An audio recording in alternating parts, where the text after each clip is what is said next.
Yedamase and then so yatana say on the Gumbe show. And paye bija.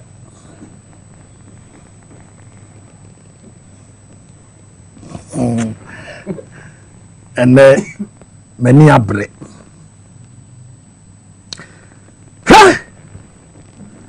And the medical catcher was say, baby, I do na good evening. The president of the republic, Nana Danko Kufuado, and name the war no bow abubuanu say trying. The never be a menamo and was say. I just said you see one on.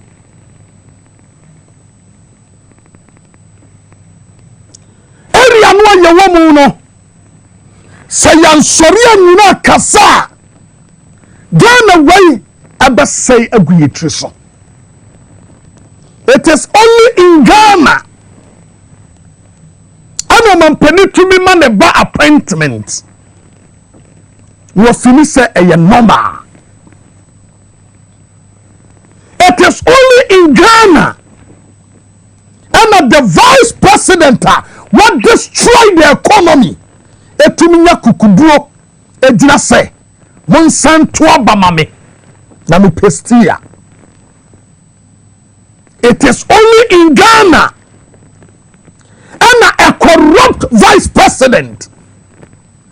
Ebe tumiya sorry no pie no babo ntia be ka che Ghana fo nyina say emre we eye memre ba me ka che Ghana no bia say ene we ababuna we abama we oba sorry wamre ni. The second independent is about to happen. And you need to join the train. Oheneba Boamah Bennie grade 1.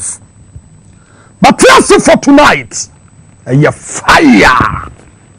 Be trying to hoba. You buy a better say. Ni abon kobo train me be see ya.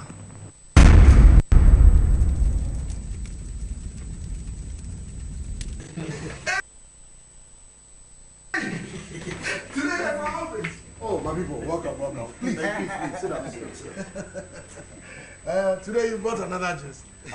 So what's the gist today? So boss, you say that the election is won or lost at the polling station. Exactly. So if you be sure, why say you be the EC chairperson when they announce the winner?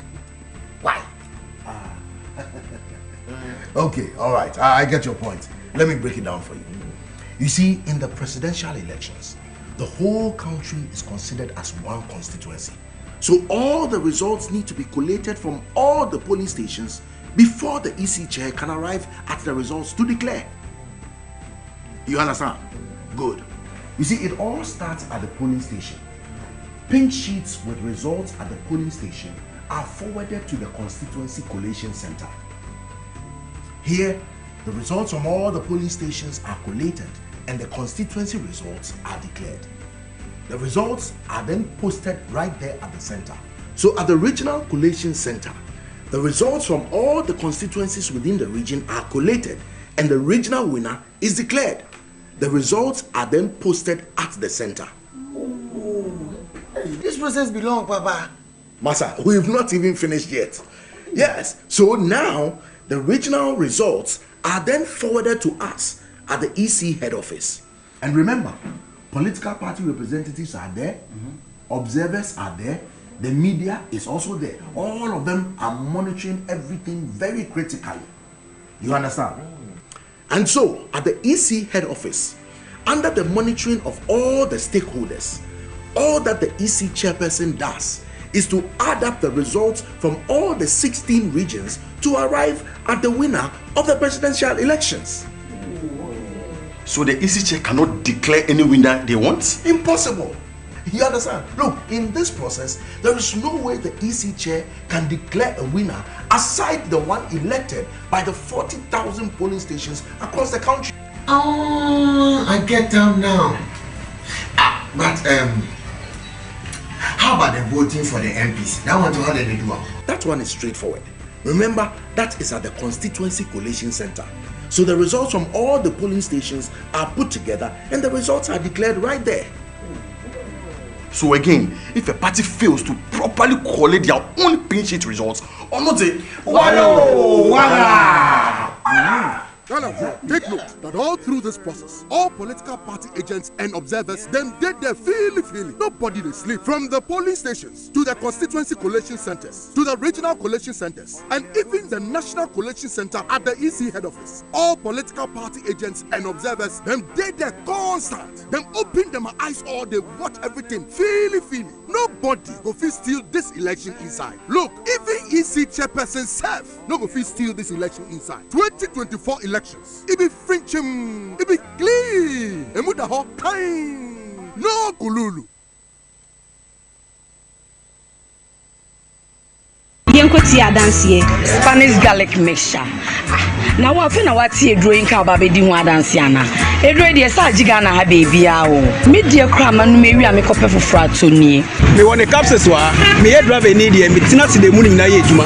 Me du fia me tin ka se me mu me sa ene me na nyina ditetu.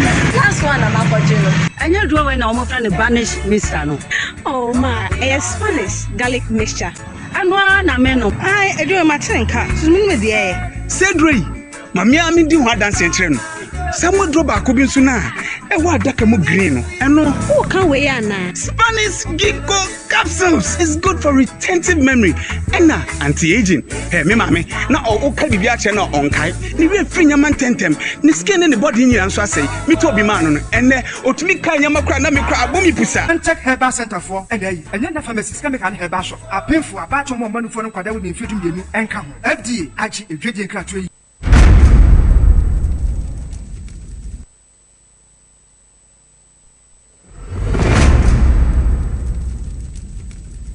What them and then you marry with Johnny, you would jack.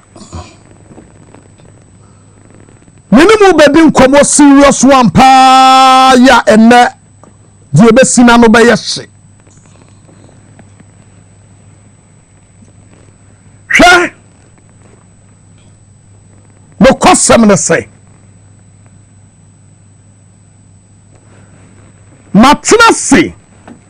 I read the system. Martina say, I get the abattoir ebe kosono. Martina say, I be sasa the abattoir webe siyako. Nani nyina kwa ye kukosi say, adenti ene wasa gane ni kwa sa line no kotua ba ebe ma NPP. Mr. Nkrumah uwo jabo so afere mechiawo ana fusani bumper kantampo oso mechiawo nyumre minimum babedin come serious. But there is this young guy called Nepo na baba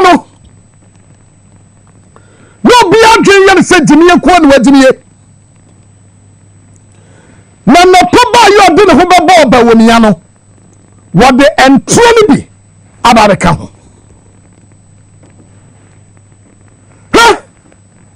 no pa kase comprehensive sexuality education gonna for bia na tie ya man say wo ba man na wo ba na ya ene a demonstration asofo MPs ene na sefo a staging wo Ghana ha no na pose honorable Okuda Tablakwa ene okofa bae Ghana for me ba betie mama hu ni say time na poko ye kosa contract no tie nkoba ni you time na poko ye akosa contract no so pese Ghana ha ye hyase ma ho kwan na ye nkwada no ema ne mada ema ne mada no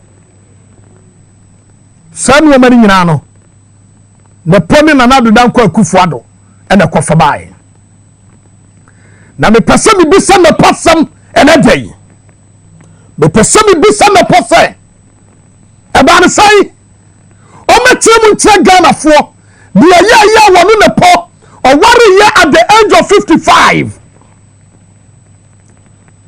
Mibisa na pose. Na wadi true ana. Ana no bi di true. Mibisa na pose. Na woye ga ana.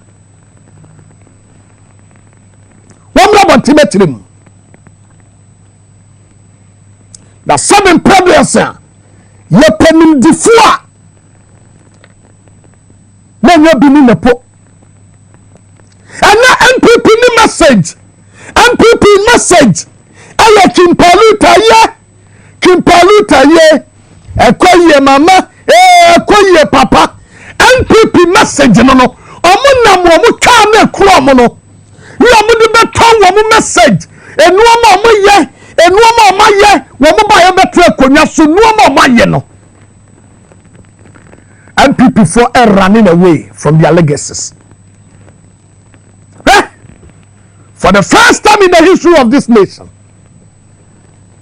a vice president contesting, you are not buying more power, a calling for change.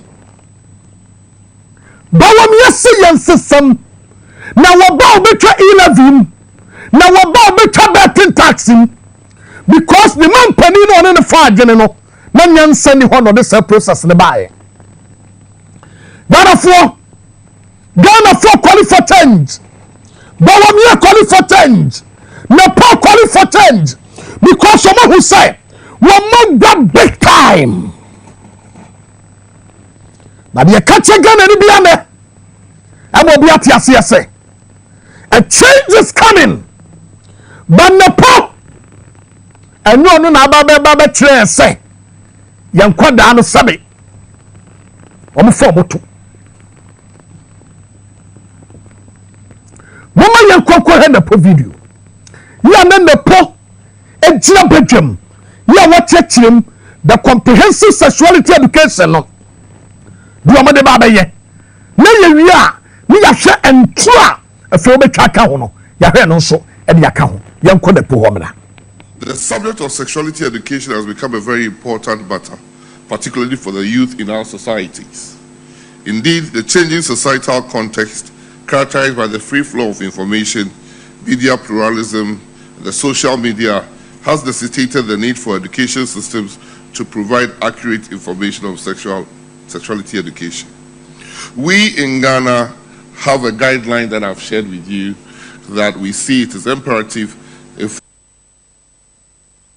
this nation should develop, that sexuality education should be part of the curricula that we would launch this year in September.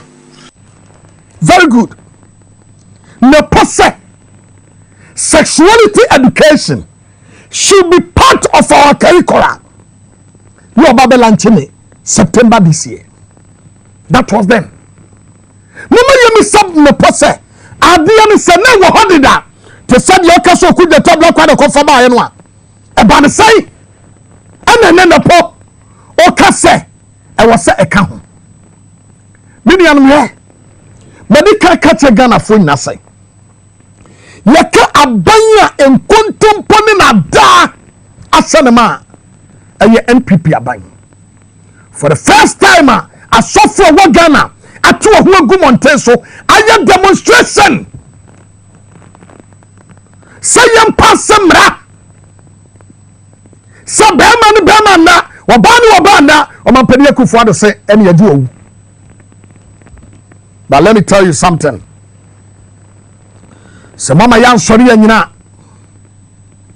ebire bi beso ebe ye late. But din kan kasasem we dia tremo. Oheneba Boamah okufo. De metumi ya na me yi. Na maka tremo se mama yan sori nyina. Afa yan konkotie ne pa. Obetwa ntro. Ade no se wo se de ka ho no. Ye afa no de be ka ho no. Obeka bibi foforo e de aka ho to a video no so. And I'm going to say, my curriculum. As I said, Kola was poor, then show you said you. You are going to buy the but you see, I'm going to tell him, I don't put the black man. I don't look for a suffer any imam for and Omuko so and Omuchen Kola, teacher for Kola, said your Bema Kissi Bema. Said your bar, and then the back or bar. Sando was a Cosmo Gano. And to the Dramani Mahama, pending president. Obia did 2 times for design. Obia did 2 times for design. Obi Mukrama and the Chiakunano. When to be outside today. I don't pay the president. So I say open legacy. Mukomisa 4 years. Can you answer that? 4 years. Emma Oheneba. Hey! One say a tombe be a yamitaka say. Na ponim diane na nyansa wo fam. Na posi wotu si anu a wotu mra no atere mre. Asomna na poka ye no. Eno na me botre mo no. Wo ye nkontompo ni wonka nokre. Na nadu danko akufu ado no. Badi ka kire mo say. Gay no. Aye akufu ado mu fie japade. Tie ni gay se bema ne bema beda oba ne oba beda no eye president akufo adu mu fie japade hwe after say Sodom and Gomorrah eba ye no omampani na nadu danko akufo adu akwada na ni tipenso abrantia no ne ni yemi na dadam e wo London ni a friend of Paul Dankwa. Now when you movie actor, what did you power lend them pa? Na sa abrantie no. One only the first person after Sodom and Gomorrah. When you gay and Ghana. After Sodom and Gomorrah no. One only the first ever person now. When you gay. Eti wabra British who say abrantie no ye gay. No wari bema no. Omu twa mesu. Efri ho and okoye kotra Australia ho no tia wodi wuye ne friend Paul Dankwa na nadu Dankwa akufo ado ni mi na dadam wo London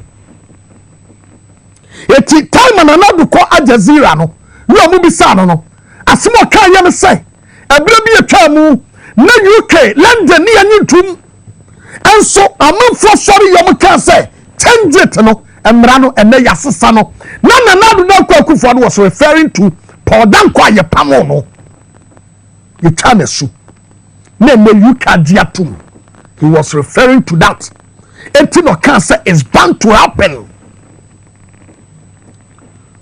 seven period sa bema na wo banda eye nadu Dankwa akufo ado ni fear Japan he is protecting his family legacy and there is no way nadu Dankwa akufo ado ebe ascending a signature to this bill and see because nadu nim say so what the session secret anafia wa from rabbit time abusia from fan channel it one yada because akufo ado fear and after Sodom and Gomorrah gay started here with Ghana. Napo Sawinya gay at the age of 55 and our babontin so be worry. But it can be so sad someone say, Brabontin you wano. Now we are gay na. Now we are gay. Now from Emma and Emma na foul. Napo come and tell Ghanaians. Now in the pompo ye can get someone and say so do one kratum because of be anymore I will krum ha and kwadan anymore. Now you move to the next issue. I want an enemy. And I mean more edin komo seriously. Na adia ba ko ewo mo ne se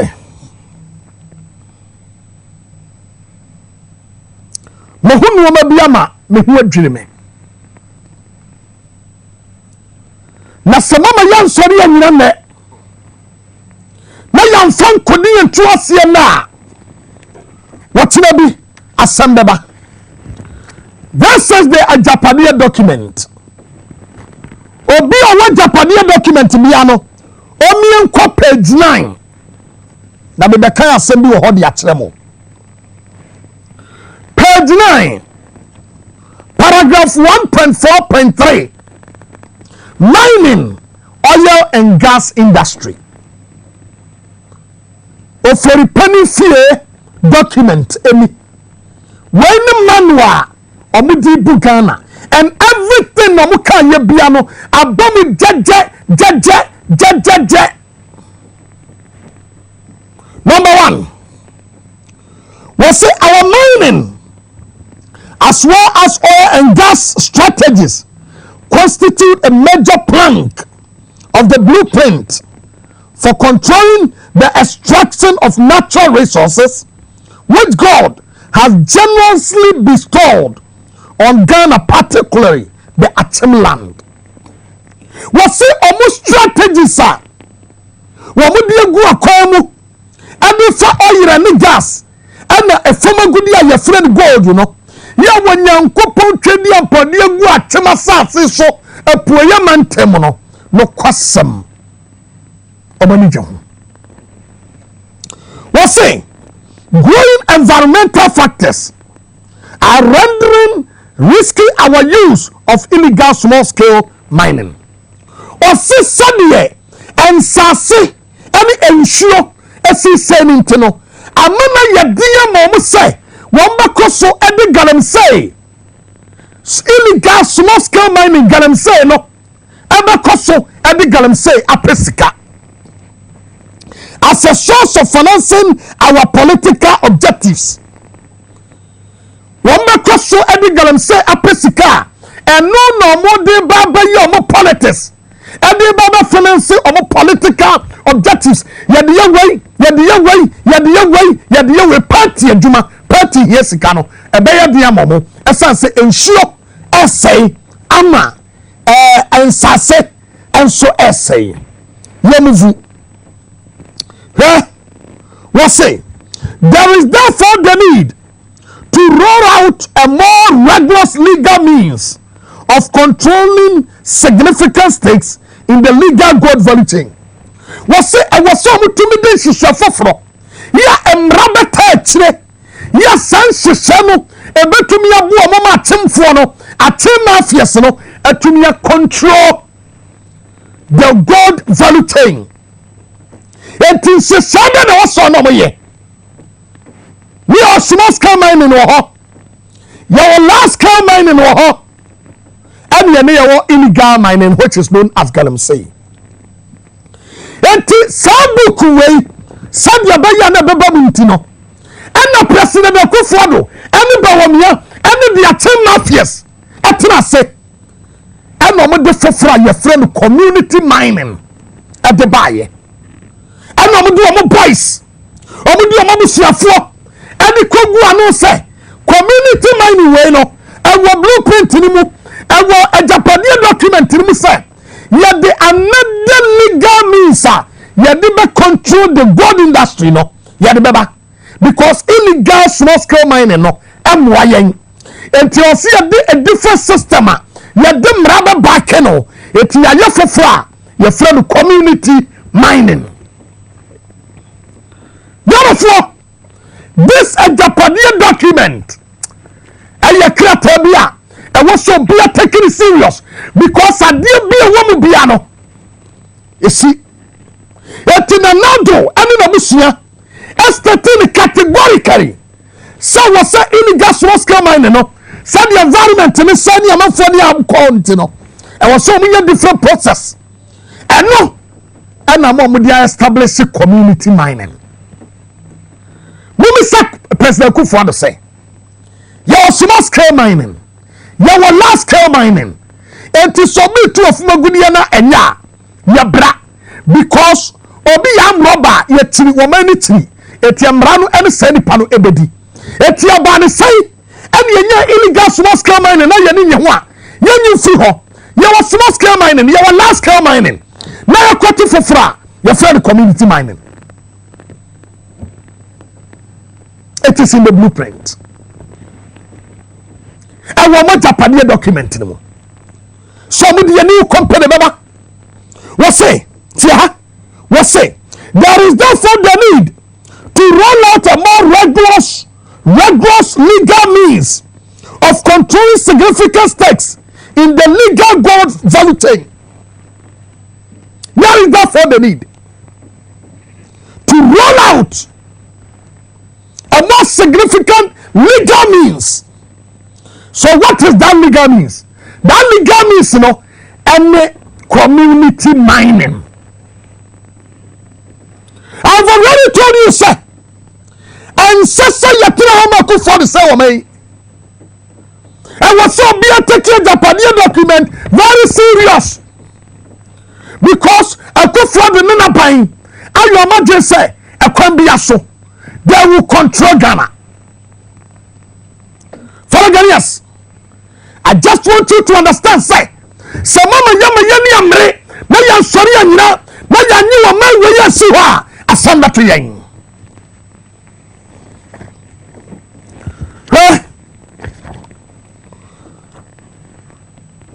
Wahe popro bi akasa. Wahe popro bi akasa. Na wahene no wahe popro no akasa no wakasa dia fa galamsey ho na madika ka chem say galamsey fight there is no way you betumi akotia galamsey. The only way you betumi afaso akotia galamsey no and say akufo do beba bonte ka cha Ghana for say meja galamsey. Organized labor so mo be strike. Organized labor so be strike.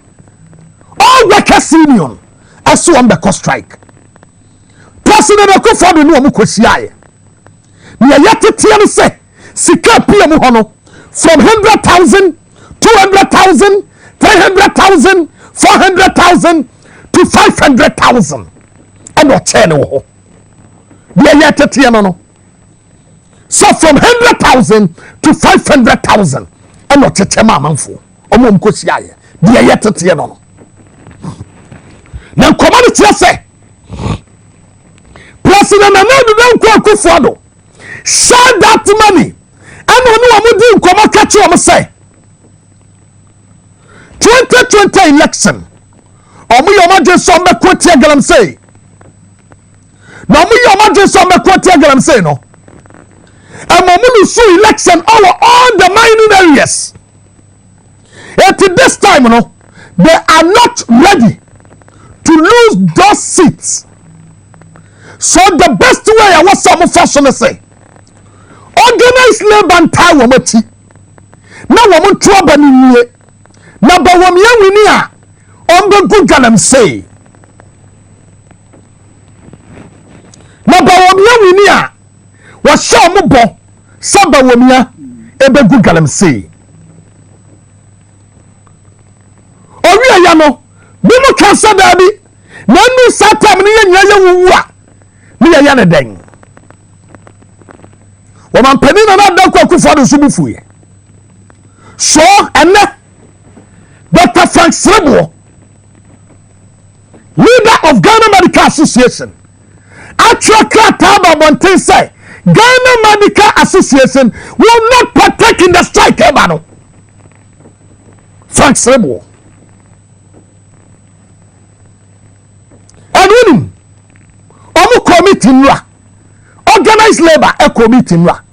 Wamu koye kodru ya, bima sama wamu kame say, wamampania sama wakaye no, sabima the politics, and wamu su election, and all the mining areas.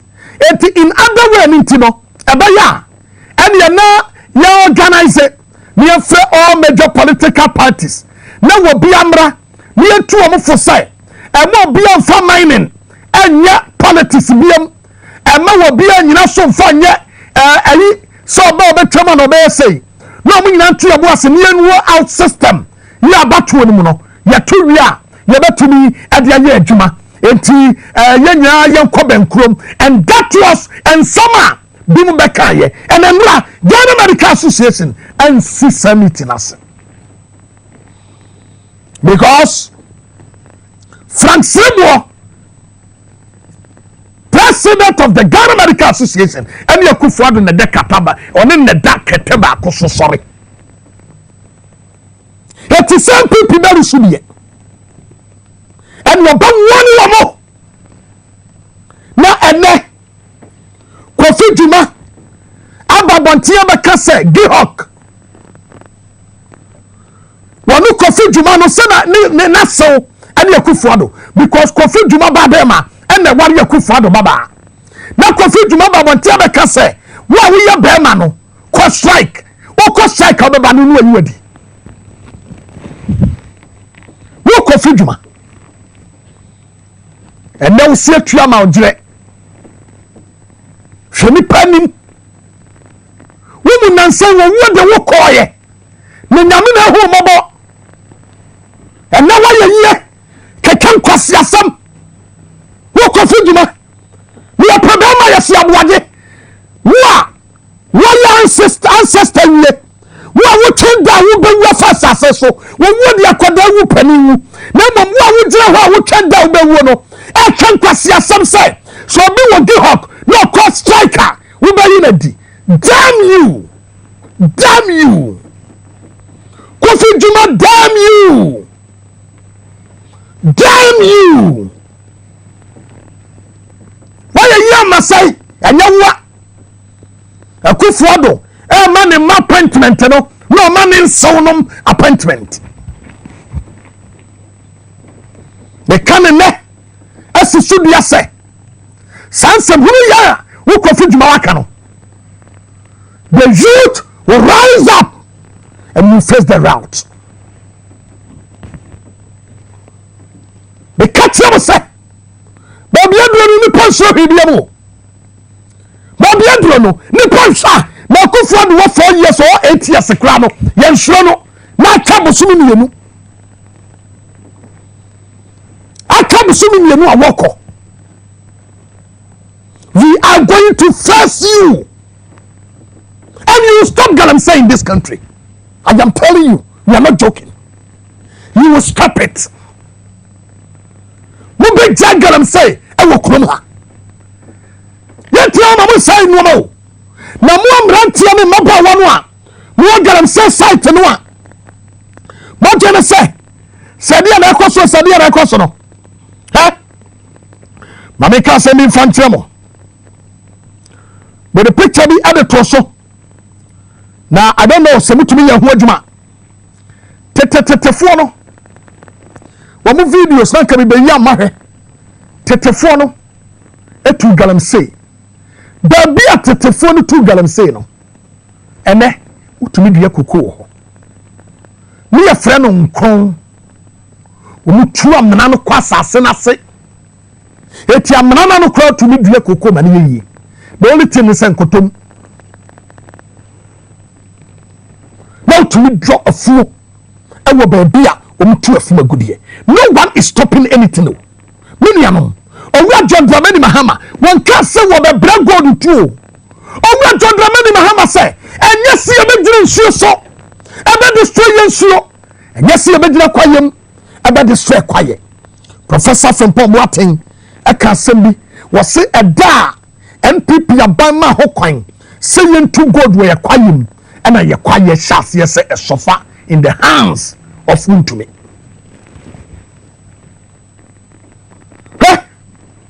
And people for when you are brain. You are more cooling now, and you be real. And I say, Mundiani ho. Now, come in your be on us, yes, a medical doctor. And you were 3 years and 1 winning. You are to me a Biaban Tiaba Becase. Yen yagalam se tume en yagalam se tutna wa bra kwa watemu no nehene ohim popro otumfo se tu amponium ye bramani nana yami sraw otumfo tu ahemfo a etu galam se na wo ordinary kwakwahwe apa ya wasefo kura no mo yankoa ye de ntene na koto mo baaye utumfo kasa na wo nso babontie ba bie wa no akase wo ya galamse menya galamse tena nan ka hwan no so tumfo kasa wo batumi akasa dari MPP government won't stop galamse today or tomorrow. Boamah's campaign coordinator, one more Casano. Are you a free year? One more your campaign coordinator. You're on the floor. You're on the fly. A blasso. Vote against Boamah. Vote against Boamah. Vote against Boamah. Hey, with him. Mon famine ko konongo. Munyi konongo nsuo na mame. Na ensuo muhwe abewe. Why any konongo water supply you were John Dramani Mahama ye no. Na mini yanum, this is konongo water supply. Ensuo no a Abano, Hasabiaye. We will not stop Galamsey today. We will not stop Galamsey tomorrow. Me pacho ensure ya ekoi. Enu ni treating ye buama disi omote konongone nempotem. Nebia kokumewu. Mama yemi sabranti yere say. Ensure we ya ekono ya ndisi fonshiana. Ensure we ya ekono ya MPP fonshiana. Ensure no pipeline no and one ye na ya dem ni ya connect. Ensure wa ekono ani MPP dia na ye ni NDC dia mini anum Ghana fo won abura ye di ye ho ya maimu. This is Konongo water supply. Ensure na hono ensure na sai na wonim ade ba ko a ewo nsue hu a ehu ne sai Sansue ya wu ne sanwo mercury cyanide ewom na de ehu wo ehu ne se ensuo no aye fi se no omo chemical omo digumu a ensuo no ni beti se nwan amana ye se ex natural mineral water kura me hayi enti se bi ensuo na ni tie bia no wo mo de sa chemical ni gumu a ensuo na ni beti ensuo na ni ba ya kama ensuo na ba ya krogen momom ya wadie bi wo mu a aye mercury and cyanide ya won suo no mu a Ghana Water Company entumi yi saade ni mfrim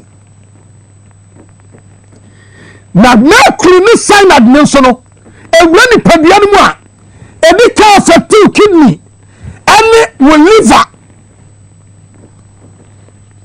na sansie ya de aduro ni gumu wiama ni tia mercury ni cyanide no no ma forward de amayen ya de bi beka banku adi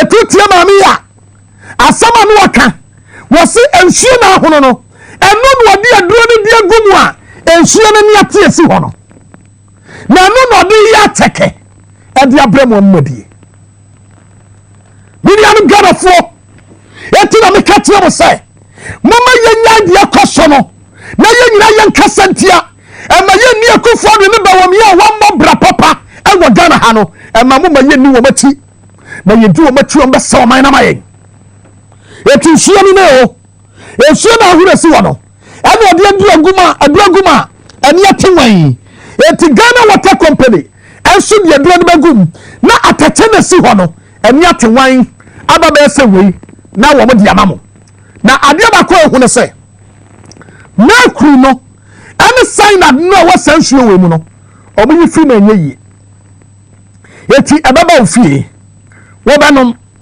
ebaba ofie wo badi wo de beka banku wo de be ateke wo de bi bedware mercury no ebewura wo ni paduam mercury no ebewura wo ni paduam will kill you. Eba ku. Eti mama yenyina yen sorry. Na yen kasentia. Mama yenyina yen sorry. Na yen kasentia. Na adeɛ na no ɔse. Adeɛ na hu. Adeɛ na hu o. Adeɛ na hu pa. Eti so nya wo bia Tibon koso bi say you are free ye. No kase. We will not stop Galamsey today or tomorrow. Can who say well a potential candidate for someone? NPP government will stop Galamsey today or tomorrow. Are you a free ye? You are so a medical doctor. This guy is a potential candidate for someone. Now I've already told NPP for say Sikanu Amawiano Monfabin Koya Renovation. I want someone. You will go there. Because I some when you net. Because I some when you net. Because I say, Sikana Mariano, Mamma Buano, Monfan Koya, your princess in ye. Now you are free yet, Jimmy Ford, can't pass your some say no. One family who need that. I'm running a bit.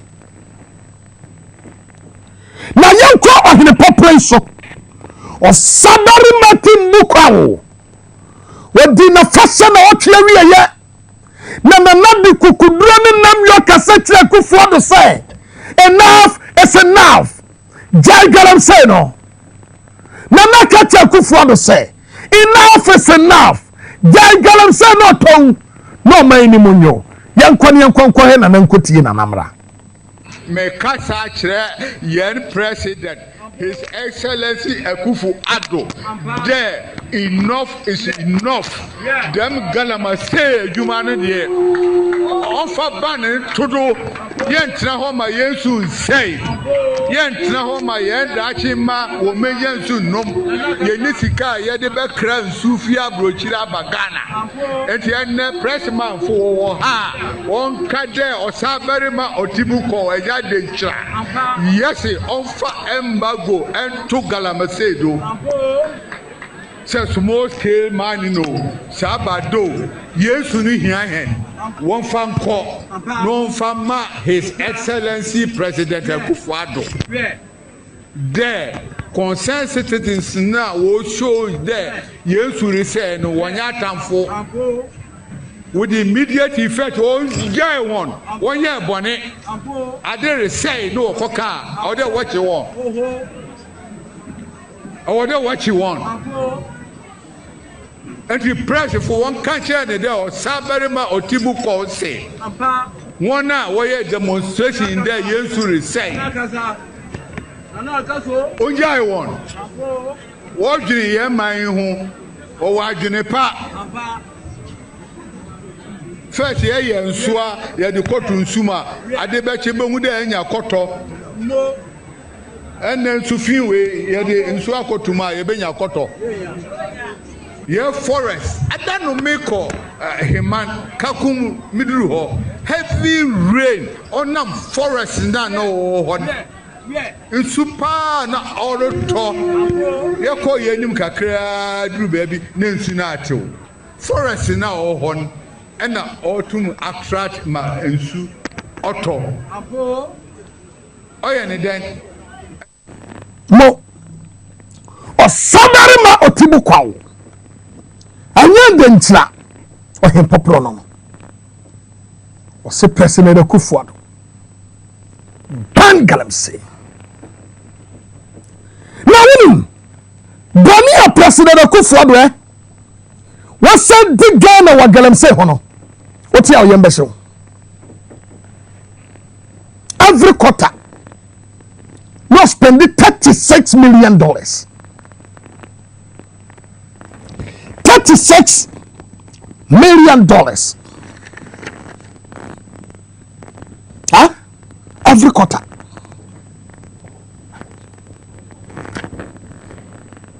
$36 million.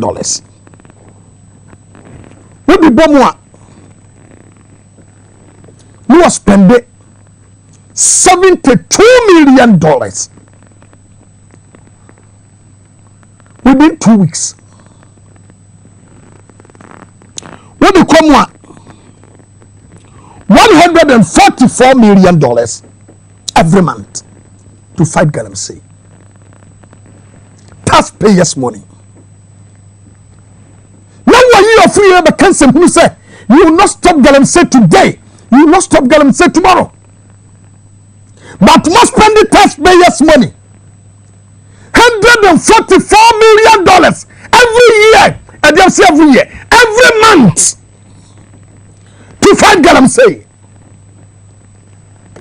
$36 million multiplied by 4, $144 million every 1 month to fight Galamsey. It's not that I want. No more tree at the one. No more chest carry the one. Donna for the kaka tell say, Mama, you're sorry, oh, Mama, you're sorry. Mama, you're sorry. Now, President Akufo-Addo in the mind. President Akufo-Addo in the bushia intentionally. When we say that creating the problem, no more the first case of the Kosovo. Omo via na omo disikano no mo ja problem na go. Me catch them. Adentina President Akufo-Addo ne. One conquer Galamsey asem. Wako DJ full program ase. No man pedi Akufo-Addo ekwa ye kopie ho. Ni ka Galamsey Akufo-Addo ntumi mbie na no ka Galamsey. When ni nya na to fight Galamsey. Woman pedi Akufo-Addo, you will cost every amount of money. You will be fighting Galamsey. I dare you, I'm telling you. Let's say you will cost every amount of money. You will be fighting Galamsey Okruma. So when you say you are not going to fight Galamsey, and the West Indian Sika taxpayers' money, $38 million, $36 million every 3 months. Now spend this says Kanwa. In the name of fighting Galamsey. Now you need definitely say, and then Galamsey fight, and are now fighting. You will cost every penny. Mr. Mampani Akufo-Addo. Now say Kati the body and inquire and Kitwamo. Whoa!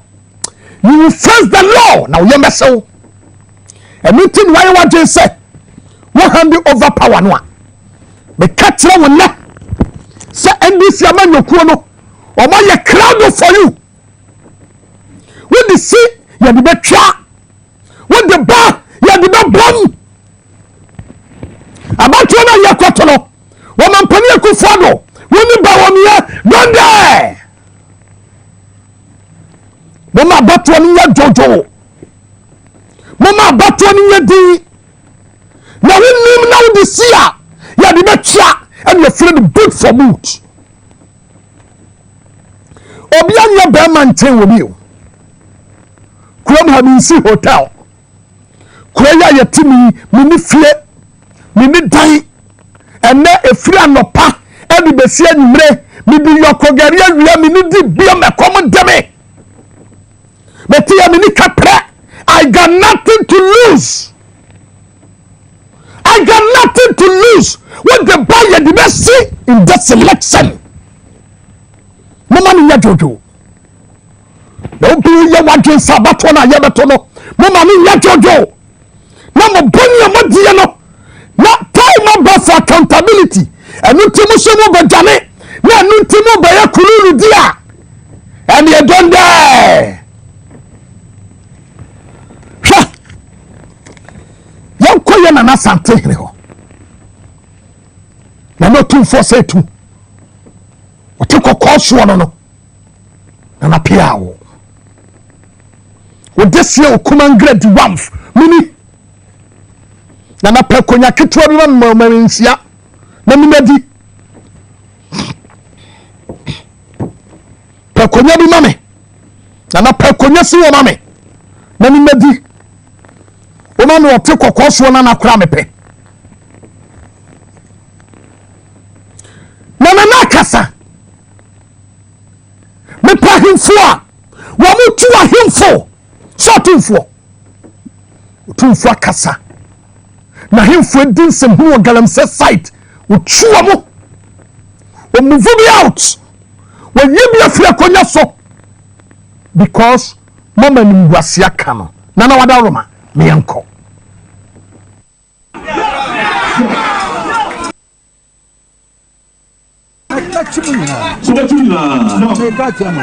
this in wanya akokodo anchemo na media me ka chem say mo pa mo zan ko din ko me achimu nyina agum na mo hwa dem so na chem say enne obetumo na this in wanya kwan ene akokodo anchemo no tumu ne not for mema moko na mo so le se me bi mo fro obetumo nyama gum mo galam sa mo ye nyina mo nko season nyina nem tumi no free mo nsati so galam sa mo di to mo ye nyina mo mi se se be ko to ni wono ene tumi ko de ko to mo se be galam sa no ni nyina e fu mo nsa mo di bra no de fu mo sa de ya na mama nkrofo abenum su obatan wo kan na ba ya sika wo penti so se be no am ensu a ya bo ho ka ama se be num se be no mo to wo eno mo be sai no di no gum o wo se be mo ya fu mo di sa mo penti yeah anya nna ne ye be ka kire mi o o se nna ene be ka kire no anya nna mi hunu ya che o se hunu ya che samo ya che so hunu se mo ya che papa reporter de bra me sha ha so reporter de bra no ha wudin wom achame hene din wom ade wom nyina mudin wom o se ta ya wudin wom achame din wom mo be pe wudin wom nyina mudin wom mudin wom anya nne ne ye be ka che o se nne ne ye be ka che no e ba ya che me saka e ba busu me be me ensa se 9 so ba ya che no ba busu be 9 mu ni busu be 7 ni ne be ka che no enti me mamutan wa mo bobokro no se de mu ti no wo de ko ka se mo be ko so be e ma no wa bobokro no e no wono ana busuafo ka che nsa wo ye boni aye che wo busuafo se be e ka cho la so ye boni aye minim de yakoso nyina so me de ko so na ana me bobo din amabo po no nyina ache mo o so ya mo bobo din amabo po na mo di ache mo right na yo mo baba kwa ansa na afa akonwa no masi o so mo ko ansa na akonwa no masi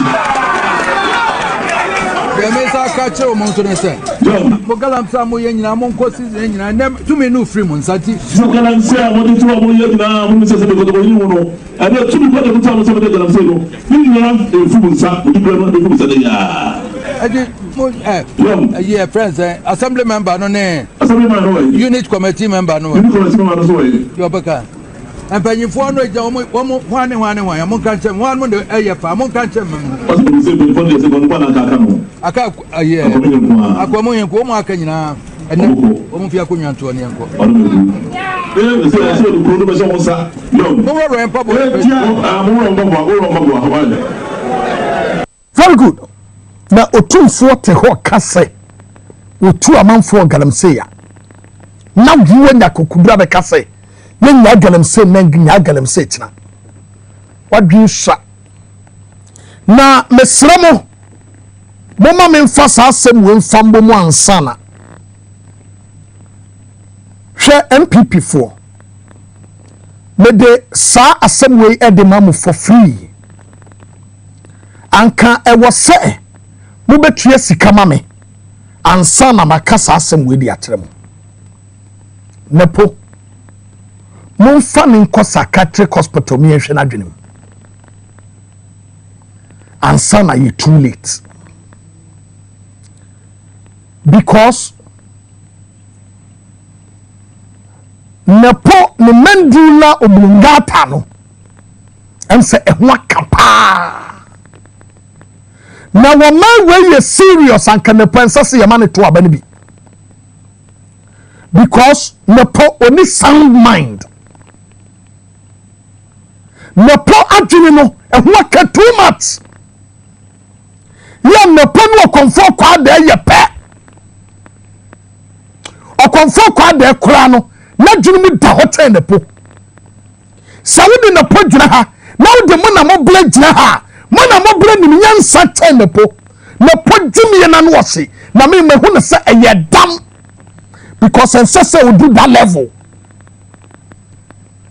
mo hwehwe ne podwunim mo fani nko with psychiatric doctor na yemie ne tikonko ne so hwese ahoma ni nyina ni na miye kama na mo hwaya one day na poda fasikan mo dwene se bia wodi agro for the big shiny petty and son of who say okumangra kai akwana bodamampa moko na padrim and son of too late here I too late yako solak natural clinic kwa kudin komo apa yaba trase ni din komo wo se makasa nepo na dua tija na dua na aka wabadam na wonte ase no kwana gana nsuo no bi na wafuru nhye sadwe yemuvu yankomra no hu se wayare ana wayare eya na edin magana ni eti se yade so gana ni mu a edene she was say bram by the time and any baba na hoso no na yade na hwie na enaminimu din komoi adiafa wonipa with internal organs yaka internal organa aye enuoma ewoni padua ni mu a wonfa wani hunu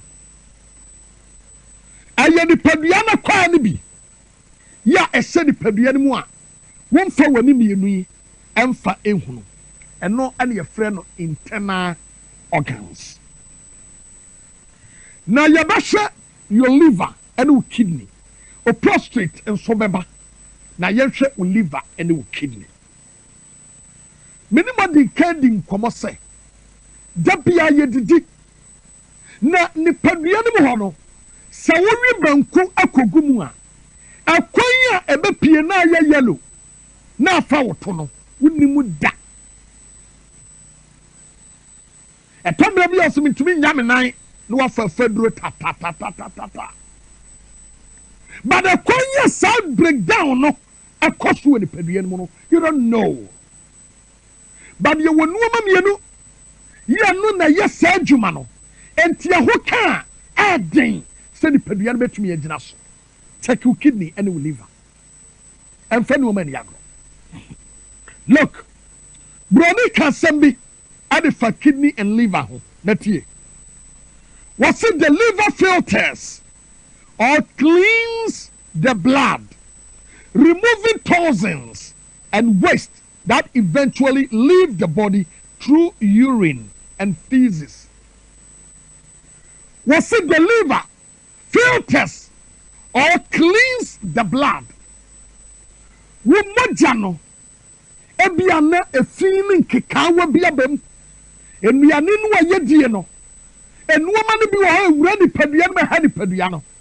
Etu onyankopon ya ade bia ye friend liver ya liver na djuma ne se wono na wase wosoni moja no so na enuoma eye awuduro toxins a ewo ni padua ni mu no etumi atwe no na di mi fa jana mu na di mi fa ojonso mu na omani pia bonten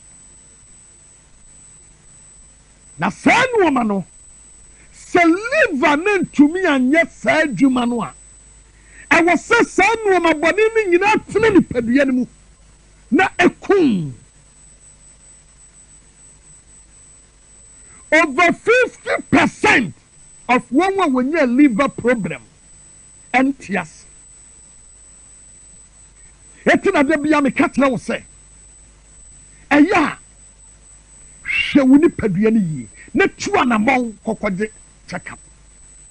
Number na go screen this no 0553 93 2631 Dr. Penino receive course no it friend na woni nkomo 0553 93 2631 friend no na woni ne monko what and for kidney and we live in yago he broni say enuoma saadie wei aye no baako ene se eyin kekawa ebi te se glycogens vitamins minerals ya aye excess ewo ni padua mu no etwene nyina pie ma ni padua me de no osoni moja no so no na eba na die na beto se saadie wei nya dwuma bia mu a na ye kese enti wo yare hinu so moja woye we a Yes, koye liver functioning test. Na yen say we liver no a ye juma. Minia, yamu bebre yetiase wo. Yamu bebre ya wuni yatete hono because ni pedua no we inside her. Bibia pro bibia say. Especially yanya yenim bi twa no. Ani yanya yetumi sese kakra no. Minia tutumi ka kwete kwate. Ebia wo de wo ntan no nsa na emu wo bedidia e na wonom lights. Kwateke. We liver. Memfa ni agro. Ne biku bra. Se wo kwa Dr. Solomon ewo enuro. You ba dia dum no a. What the mawa ewura ni padua no ma repair dia asai no tie repair dia asai no asai kojo a 50-50 sa ho beto anya sa kotra fie na ku tutu anamo ebia na kade na asai wo be nso bi wo ha wo jonso a de ntia ya me person na bo symptoms no so say ya woni pani bi ha ni padua no said ye see ya strong ntino bibi said padua no ma won hu by the time obehu no no wura danger point to anamo wate na ko check liver afi yamre kidney removes waste product from the blood and produce urine wo kidney no enu na yi no ma boni no ma tantan afri ni padua no mu na ewia kidney no produce Johnson etu wonim se obia ni kidney asɛn no ontumi nyonso ontumi nyane nan enti dia de ne kɔto dialysis so na dialysis na twe Johnson no na twe na gya na ni nuoma ni nyina firi ni padua no mu etu be nsa wo de wonan wo de nsa wo ne nan no a etu mu fote na nan naka ho etumi mpagya ne mu ni padua ni nyina ye nsuo nko a asensuo fa no asense ensuo a wo benom no ana will kidney no wo siesie ni padua no hohuru mu so no so na wayibia ye Johnson na de hie ni padua no wo de ama no obi anso ote ya bia nim se nsuo do so wo ni padua no mu chen nam besere otua na mo wate tua na mo na yamwa ni padua no esansa seka kwatwa obi na mogya tu ni bebre a yesi yemfa nsuo nsi no so yebema nsuo nkotoa be se num ni yama no mogya kotoa baako minia moma yema ye nimre na tua na mo ko Solak Natural Clinic na kokwaji apomden wanwaso a wode ma manfo ni bi opani baako waye na dwe so oba betena ha dia danse oba ye bedu ye na kidney stones so ho kidney stones wo ho yo ba ye bedu ye na ne kidney stones na da o free hospital koye no koye kono meduro 3 days wa Johnson no na kidney stones ni pie free ne bema minia tutu anamwate go to Solak Natural Clinic kwaji apomden papa it was a quality first kwaji apomden papa ebe buawo amwo ko ni tena sete ne hu amamuo papa wura joma ama de bebe tena sete na fu ani hu se de Ghana be si akoso enwunya ho ema bibia nka obetumi ya so ano embe yi won firi won tina meka yese bamba trema eyeta yaresa bokiti etina meka cho se bamba trema eyeta yaresa bokiti. So it will be very good say we be bo ho ban enne dan say yade ye be ka wato wotena na se ye de adura trema ema e de bo ho ban a eyeten say ye de aduro bokiti ma e de be say wo yade empo se be ba so a etina meka cho se Solak Natural Clinic e ho na e wo say we do ani kire enye so do ono a wo se be kidney oba ya so there be wokwa wodi kama wo ye test no yo mo ye no bi wo ha it take 5 hours 6 hours and sana rani awie you kona kodura ye toto noma nyina awie ne rani test no a na omama ukọ ade che anase bia the next day no wa ba beje results na fei the be kidney no eda no say ya ya ma se tetro no ma wo be ya wo betumi abo ho ban na wo se kidney any liver no se enya ya sase ama unuro amenu ma nyina ye kama sa no mo yo mo adwuma eti enya se bia akọ ye no ane ya mo aduro se jekonom dabi Solak Natural Clinic woni ni dwuma sa e hospital kase dabi ya mekase ba bibidura ya asemu a Solak Natural Clinic etise Kolebu Teaching Hospital ene betum de na ho ato no anasa Bank of Ghana anasa bia University of Ghana Medical Center e bibidura mu de that is the level what you say na mama sentre onu ma bi se obi wo ha ni BP wo so BP de uduru ayenya de tare won sano a ne ya wo se BP ni wo so Dr. Solomon waduro bi wo ho eduro wo so bi da bi am ka se eduro no eye so powerful to the extent say wo de to ayi ensuo mu nom ne tesa leptin no wonnom no within 3 days 4 days na won san ko hu doctor me yan take u BP a won hwe ya wo te wo sa na ya ka cha se wanya low BP eti BP ni ba fom esiesie ni pabiano it will be piko diabetes ko stroke ko bad cholesterol ko ne yana ne ma cancer prostate cancer otuni nyina se de kudeku e ma hotoba frɛ number yi 0553 93 2631 0553 93 2631 Dr. Solomon ewo kokomlemle wo be Harvard Senior High School no Safren BM 0553 93 2631 freno na woni no eni nsawoso enne na emwa wo chena.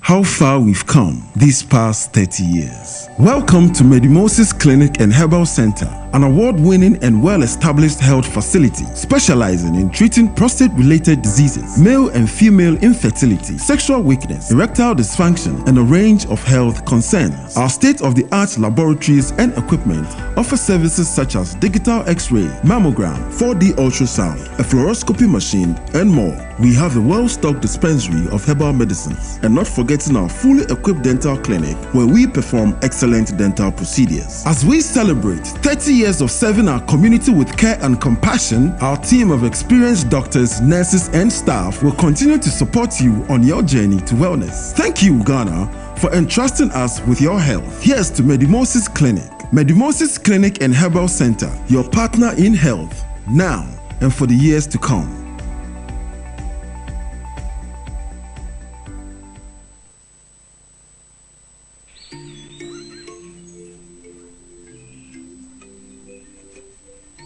Upon your arrival, you are introduced to your butler, who plans your itinerary. So many activities, all in the same purpose. Visit the gym or the stables, they have it all. At my break, I'm able to practice my putting.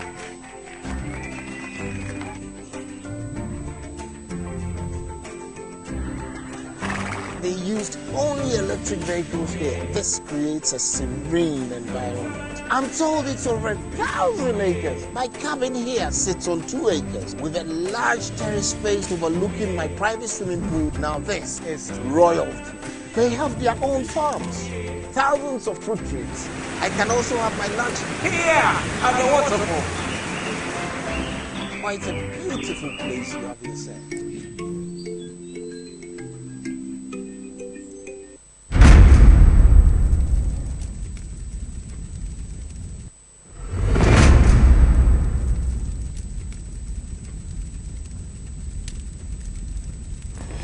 Yada se ena yesia ana yasa trans bi mo yedi nkomo ne doso na ene enkomo no as usual ene ye ba bebi nkomo pa de afa ya gudie mu nsem ho na obenya wo chefa ewum na mo mamen ka asem we mfa nko Ghana Highways Authority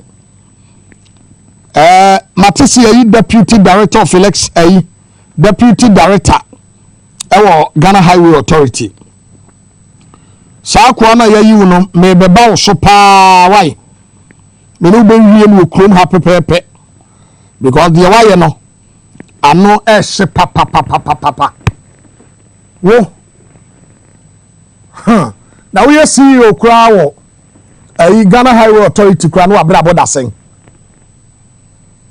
me ya be your deputy director general me no will be kapa the kind of corruption going on under your watch no you're very careful na you're very careful na me no be wie nyame yadma Thursday let's start him ho adwuma e wo axle load and na me ni abema Mohammed Amin Lamte omo ewo ayidie omo ni no we sports journalist and electoral ya yeneno ehia yeneno ebedin komo seriously na maybe me nyi bo ho sa itia na me nim hwe wo ho demum ade ba ko ha me ne say the kind of money I spend was sports the kind of money I spend were your pictures na ene ye pe ba bi kwabo mfitie ba ye nya bi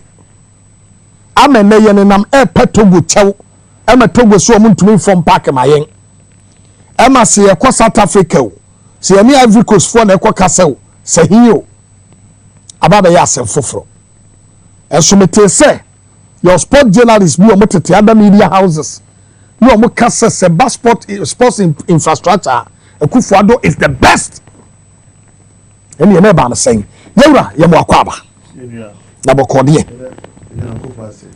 ye das me na de say wa na me hu na me kumetua pa aka me edwa na kra aka me edwa na studio na ukuru sasa me ni to ana de ko no fire ai wadaroma yamura ya gudi munsam na me trauma na me no move because due to say area hono menye other vibrant ho ntino maybe wachi na me no move Ghana yes sports etesen na adan ye dru ba bia ye dru edika no elenyankofo ase me sanso edam production team ase and I'm nipa Roger and also ka ho Naija o to sa friend nyankofo nshraw do mo hwe an enyimre so me chobia na em say Ebano sport in this country is all about leadership.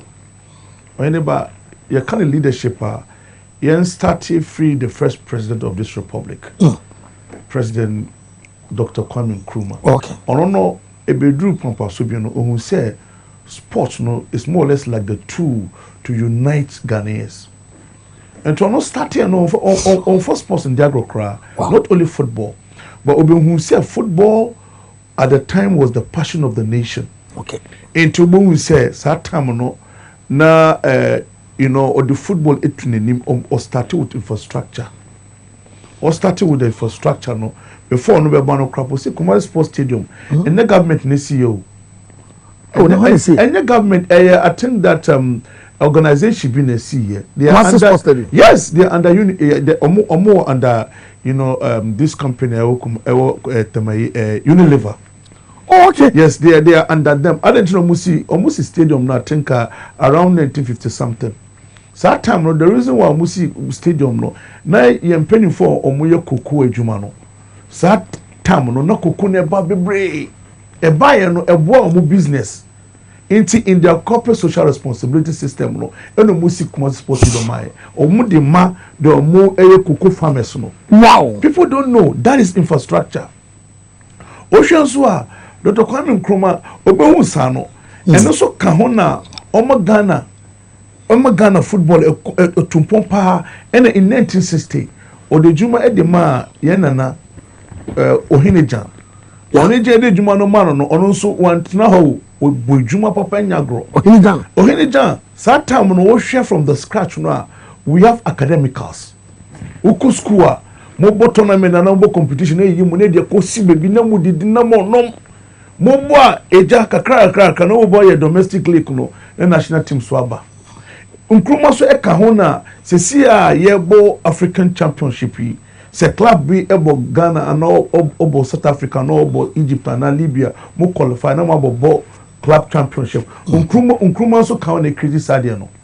Hwe AFCON sa yebo boy a o ma yebo bo Ghana ha. Obi hu se Ghana no football no member yin na team ho ase regardless of your political colors. Okay. Regardless of your economic problem. Regardless of the problem o face football be mo nyina wo betum ho ase. Enti e ka ho na ema Ghana tumpon kakra. Wow. On also quiet no. We will remember young papa former head of state Ike Champo. Ono of sports more than anything. Or be a director of sports cra. Atamo. Yes. Ono because that is leadership. So see how northern part of this country. There is no district without any mini stadia. No district without a mini stadia. Young Quenim. Na young former president. John Rawlings on also buy no. On also the now doing infrastructure so.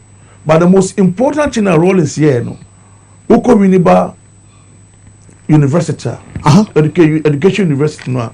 We are create sports department or any say Oheneba Sports College.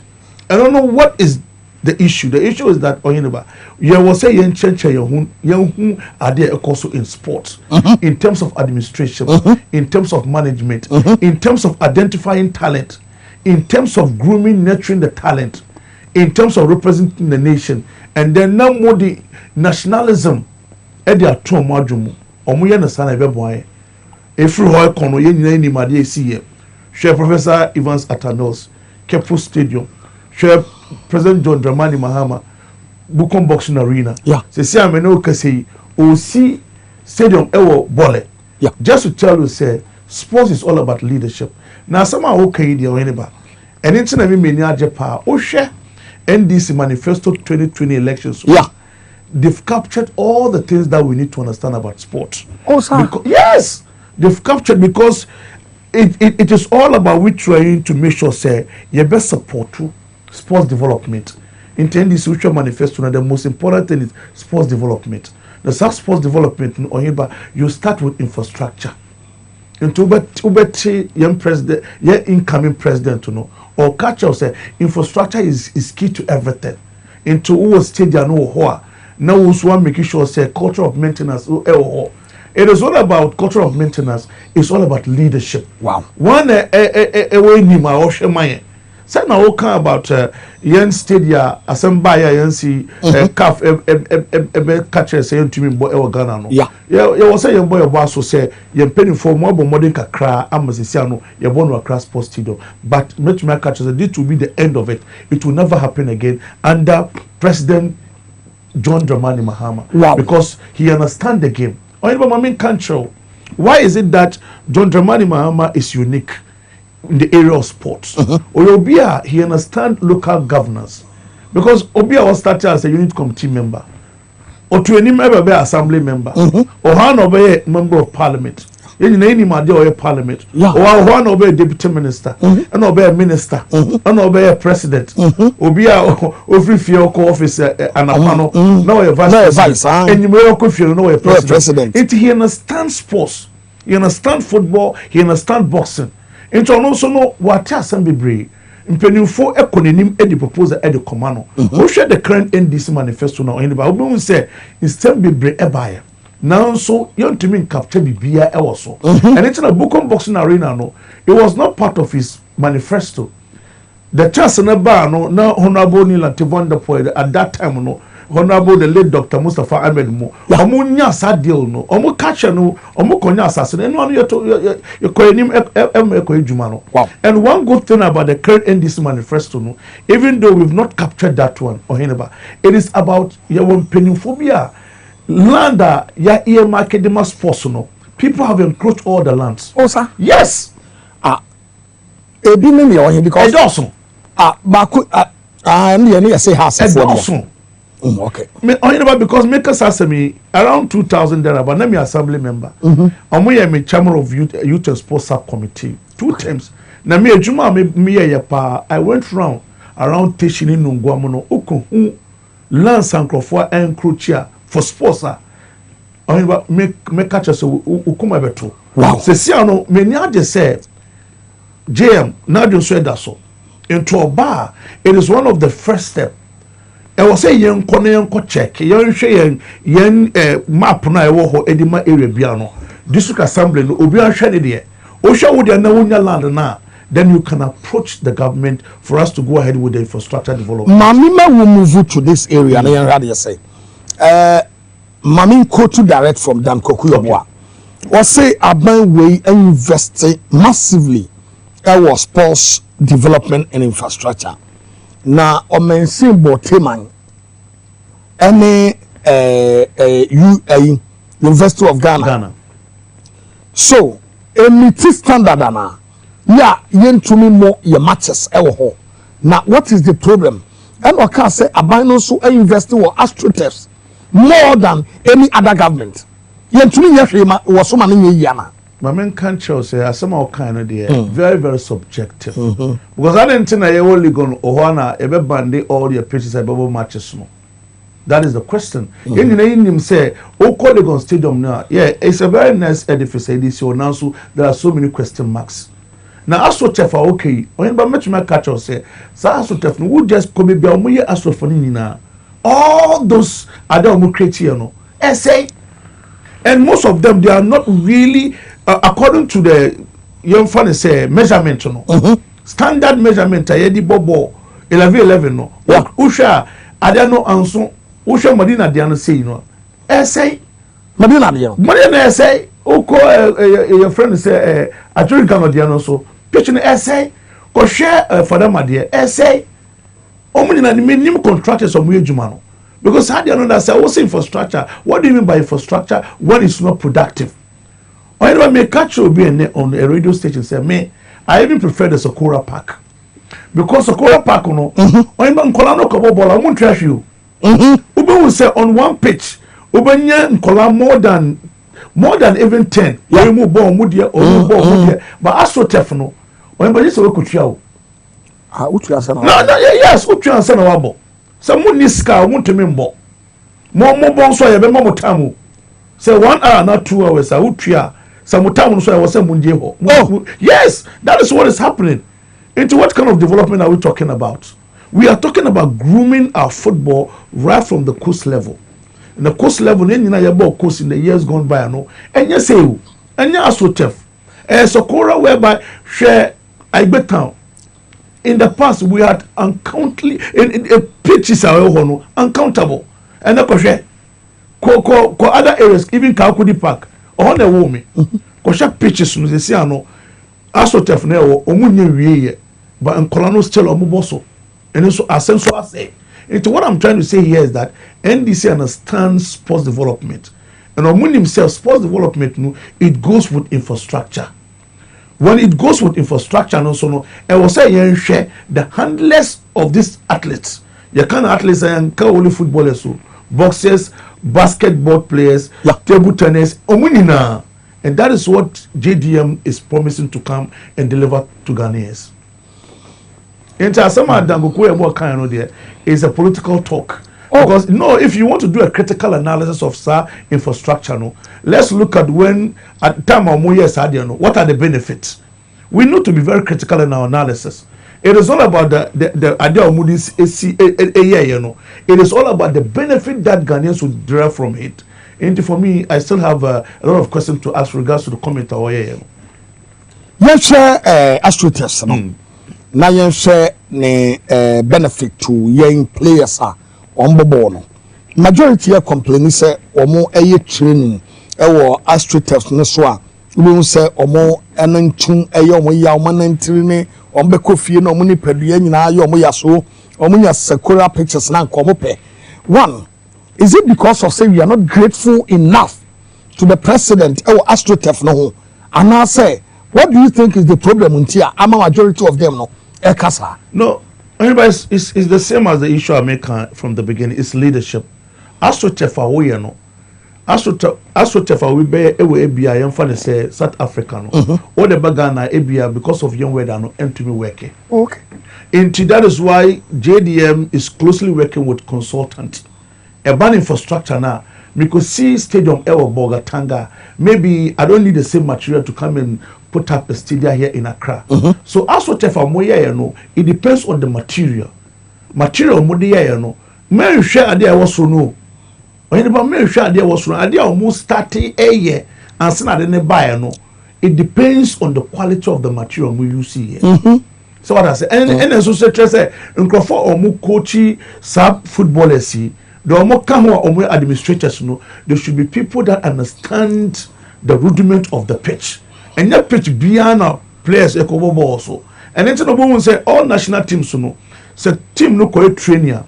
The trainers and the backroom staff no, they are specialists that will go with them to go and study the pitch and see whether the pitch is good or not. If the pitch is not good, they aren't going to train on it. And to the say you took one call other countries for international matches. Omuma pitch, we know who say pitch in January. Young players on the more ball so they will just go and do some stretching, do this and do that. And the problem that we have with our sports or anybody is all about poor leadership. The mania just say now with the current NDC manifesto, no, it is not about doing ABCD. It's about trying to identify people who are qualified, the technocrats. The one to me catcher say we are doing this, we are doing that. And then no one say manifesto catcher will say when we come, we are converting the Oheneba Sports College to a vibrant sports university. Also, yes, and that is the way to go. Because yeah, also a jumano. Ebia we need to be taught. We need to go through some orientation.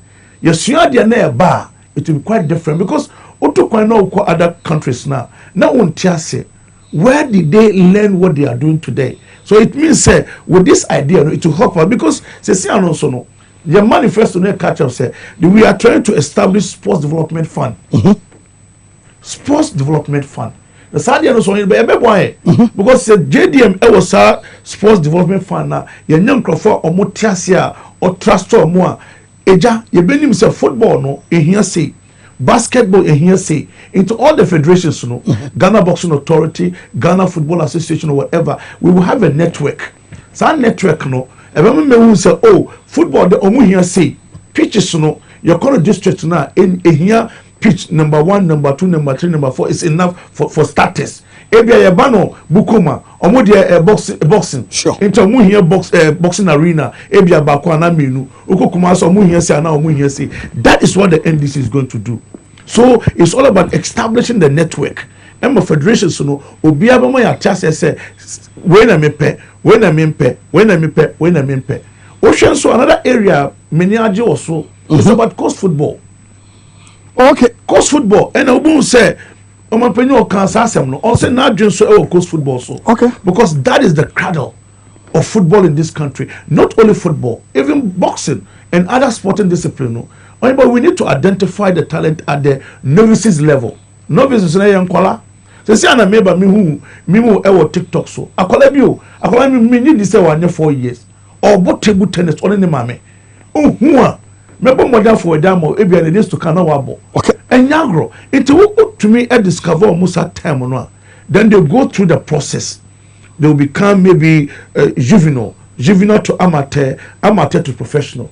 Football besa, basketball besa, obia besa with good leadership. You understand now? We will get to where we are going. Until the mania just say JDM or can say it's all about sports development and infrastructure development into all the sporting discipline. It also be on also Obano, you have something to show that based on the sporting discipline that I'm leading in the next 4 years. No, Ejuma say na pese yenye, Sikadudu say na here, infrastructure in here say, say na yepe, Nkolano say na be omo. Eyana sana ebe boy. Another area so omu raising in the manifesto and miniature so I just say schools no in the past no school no yabo tournament intako ni yen schools na no be about the competition. Yeah. Ubo say one able to discover talent no. And it's in Nkrumah time no we have academicals. And then so no once ya dream beko course so no ebe boy because current FA no em so mo nya de o share football ni nema modema costume so no etono bo amo it JDM so ono so oba obobo no ho modern or the name bebre e de beka ho ama ya to me raise yam color no moto so mobano. Look at players like the day are you Kudus Kakudi Parko. Osa. Oh Kudus. Any Ashimiru. Omuni na Kakudi Park mi fi etri a. Ewo Sakura Park so. Enti say you was sad to me, you know. If we have the infrastructure, we have good leadership. No, we did say we be bakoso one because sports no any name na yebe no bako as Ghanaians in the same country with common destiny. Oheneba. Let's share from the angle of our players. Ewo kroma. Players ewo kroma ni na no bi eso sra katwi asem nya. Bi mo se mo 300, 500, 700 month. Obi a wo bobo o yire o ma. It is when to me am bobo no ankwa bruchira. No bobo we no a de obi hu an say ehia no. Obetrafie oni adwuma biaye. Ade na yen hwe football yi na the two political party or your sports no yen hwe mu yi sa because nan saying ya waketesi bi okutu America ma yen.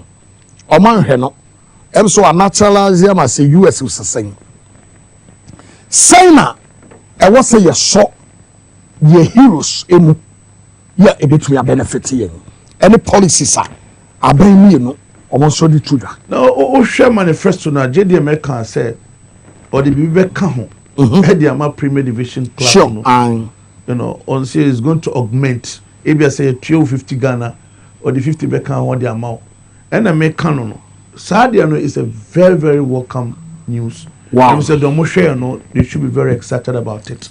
But it all depends on also our work club. No, what is your mission and purpose? Because already start with team now. Now players are also a more team. No, what is your mission and purpose? But JDM so no, I can even tell you today. Say Ebias Kano, every bottom is all about strategy. It's all about creativity. It's all about identifying some stakeholders and shareholders on between boy. And it's na your sports development fund no. Sikana ba na endorse na e fund mu a ebi a football on baka say hia say na yamamo. Boxing muso mu hia na yamamo. So that say because say across the folk and asanto kotoko want to me a reposition ho, one market ho, one promote ho. Now if you want to me and sponsor behind the boa, then it means that there's a problem. Apart from that, you know, some of the teams, you know, players are on mokototono, the players are not crack pullers. In the past, you know, one individual player, every team match in DBBA, who are all support to the two teams, because of that player. You ensure the late Shamokwe, you ensure the late of Joe Debra. There are players as look at Mohamed Polo, look at Ibrahim Sunday, Abdul Razak Golden Boy, Rof Idi, mention them. That time no player back one minimum obekopako. And then what are we saying? Even they do baby Chastela Mokrana. Exactly, Chastela don't botemu. You see, so the point here is that it's all about clubs no so no ye. Because JDM is ready to come and support you. Because Obano support too this year, the next year, now also one born home more and live up to the billionaire. Ebia over training home. Or training one who say what training home. Sikano Ebano, the Omudis Kanebano, they are also looking for mileage. Because JDM can decide that we have some multinational companies in this country. That is how we can support our sports. Like over to make say company A, you have some tax exemptions and not tax rebates into more for football. More for football now. I don't know more establish infrastructure. More stadium now. More se my. Now more the mobile ye pisca. And the boa players no. Obi sana, we will go forward because the issue is all about trying to be holistic. You understand the terrain. Look at England. England now set up say omuno start football. Obi animsa. Now so be drip on pass obi na enkoso kra. They sat down. They look at the whole thing holistically. Omo say hey, football no, it is the passion of the nation. It is covered by eba and the beba. Enti say English Premiership. Player ko wa ska wonya. Yeah. It means say club no so omo adwuma omo ye. E ko no so support omo indirectly. Hwe media no, adwuma obi aye, media no omo na omo de, official no omo na omo de. the omoko sua ejuma e de mama sade no omo na omo de obi anya ni de into with what JDM is doing with this idea of the manifesto no ejuma so beba only because asema okay we must have people who are lobbyists.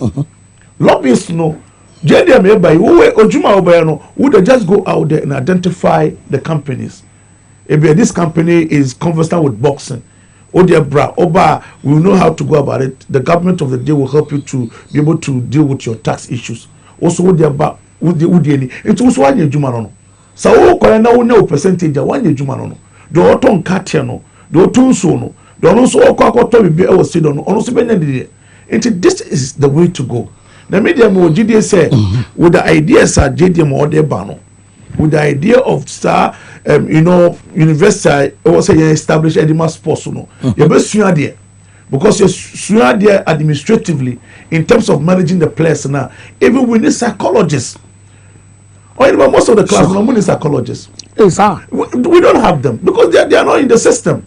We seem not to understand the significance of it because even your course level no, we must find out to get the rightful individuals or mono psychological no young footballers no they are those that will start training them say no mo enyi eba no psychological no church or madebi on be drew side level no they will live up to the billing. But what are we saying? But then Timmy what JDM say with what is going on now JDM Okojina Homino he has received a lot of information. The penifo more attending channel. Most of them also understand sports development. Into Mujide say the right things will be done. Oheneba. Yeah, sports are you say Kanenu Yesusano ni UP. Yeah, ni UP teacher. Yeah, na ochreyen. You know, so na majority ni nyina no kosuano wo Oheneba. Na omaba out as PE teachers. Ne ye kaka ho. And then PE ye for your curriculum no. And kan ho biem. The autonomy, you know, sponsorship. They said the year king.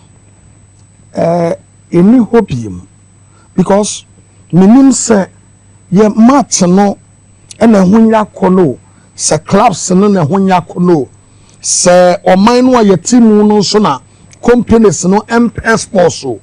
I don't know. What do you think is the problem untia? Ama one. I see ye. Physical education no every your curriculum mu e school mu ma ene no eni hobiem the tosobi no your clubs no e ho enya kono eme your cost sponsorship yenya bi. Is it because your clubs no or what is the problem? The problem is lack of sports policy. Intuition in this manifesto no they've captured that the sports policy no ebeko parliament because we need to indicate all the areas are in here. Yeah, the corner ebeteni policy. Company bia outre proposal commando. So almost sponsor football and boxing. No, who say as a nation, no, we have a policy underpinning that. Then whenever they will come on board. And I make catch no, we need lobbyists across the globe. There are individuals. They are more or less like consultants. Who are running football? No, who are running.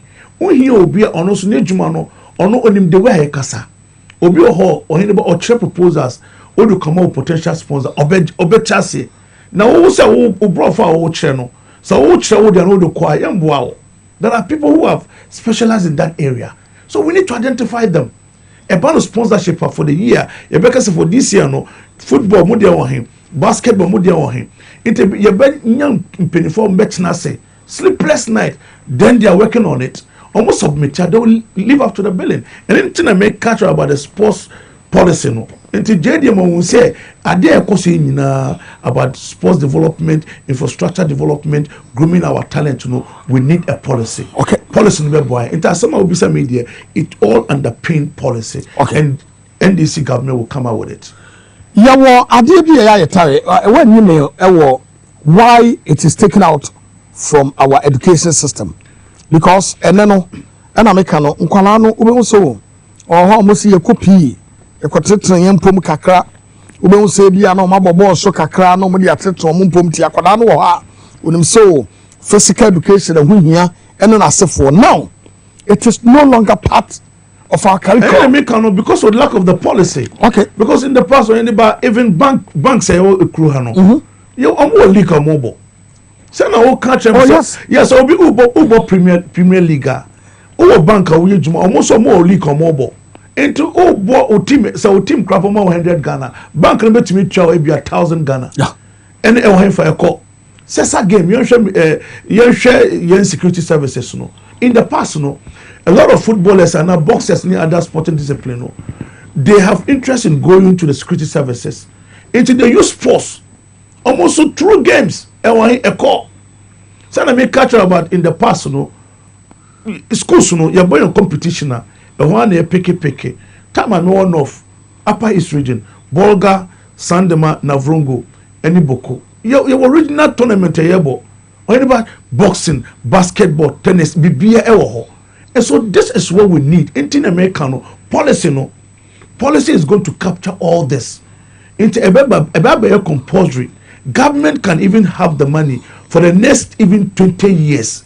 It will secure a bit to me competition. Even university, we must have a game that we can even pick some athletes from the university. You understand? Tanta tracks are in a waha. Even across the say any tanta tracks. So.